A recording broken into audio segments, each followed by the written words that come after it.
വയനാട്ടിൽ ദുരന്തത്തിനിരയായവർക്ക് കൈത്താങ്ങുമായി ബംഗളൂരു നഗരത്തിലെ ശ്മശാനം ജീവനക്കാർ. ബയ്യപ്പനഹള്ളി കോർപ്പറേഷൻ ശ്മശാനത്തിലെ ജോലിക്കാരനായ ആന്റണി സ്വാമി എന്ന കർണാടകക്കാരനാണ് തന്റെ 10 മാസത്തെ ശമ്പളം, ഒന്ന് ആലോചിക്കണം, 1 മാസത്തെ അല്ല 10 മാസത്തെ ശമ്പളം മുഖ്യമന്ത്രിയുടെ ദുരിതാശ്വാസ നിധിയിലേക്ക് കൈമാറിയത്.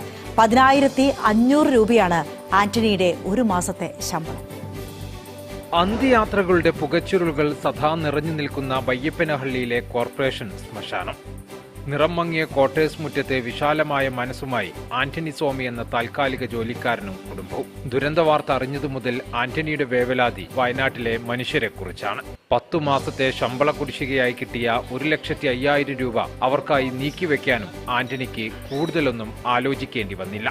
4 ആൾക്ക് നിവർന്നു കിടക്കാൻ പോലും സ്ഥലമില്ലാത്ത ക്വാർട്ടേഴ്സ് മുറിയിലിരുന്ന് കുടുംബവും ആന്റണിയുടെ തീരുമാനത്തെ പിന്തുണയ്ക്കുന്നു.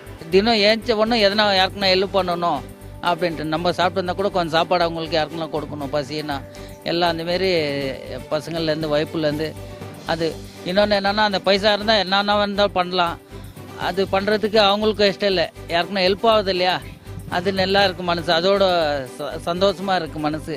നോർക്ക റൂട്ട്സിന്റെ ബംഗളൂരു സാറ്റലൈറ്റ് ഓഫീസിൽ ഭാര്യയ്ക്കും മക്കൾക്കും ഒപ്പമെത്തി ചെക്ക് കൈമാറുമ്പോഴും ഇതെന്റെ ബാധ്യതയാണെന്ന ഭാവമാണ് മുഖത്ത്. വളരെ നല്ല റെസ്പോൺസാണ്. സംഘടനകളെല്ലാവരും മുന്നോട്ട് വന്നിരിക്കുകയാണ് നമ്മുടെ വയനാടിൻ്റെ ദുരിതാശ്വാസ പ്രവർത്തനത്തിനും അതോടൊപ്പം പുനരധിവാസ കാര്യങ്ങൾക്കും. അപ്പോൾ നമ്മൾ സർക്കാരിനെ, കേരള സർക്കാരിനെ ഈ അവസരത്തിൽ സഹായിക്കുക എന്നതാണ് നമ്മുടെ ഇപ്പോഴത്തെ മെയിൻ ദൗത്യം. മൃതദേഹങ്ങളുമായി സംസ്കാരത്തിനെത്തുന്നവർ നൽകുന്ന ചെറുതുകകളും കൂട്ടിച്ചേർത്താണ് കുടുംബം മുന്നോട്ടു പോകുന്നത്. ജീവിതത്തിൽ ഇന്നേ വരെ സ്വരുകൂട്ടിയുണ്ടാക്കിയ സമ്പാദ്യമാണ് ഇതുവരെ കാണാത്ത വയനാട്ടുകാർക്കായി ആന്റണി സ്വാമി കുട്ടി കൈമാറിയിരിക്കുന്നത്. ഇത്തരം മനുഷ്യർ നമുക്ക് ചുറ്റും ഉണ്ട് എന്നുള്ളത് കൊണ്ട് തന്നെ ഏത് പ്രതിസന്ധിയെയും മറികടക്കാമെന്നുള്ള ആത്മവിശ്വാസം നൽകുന്നത്.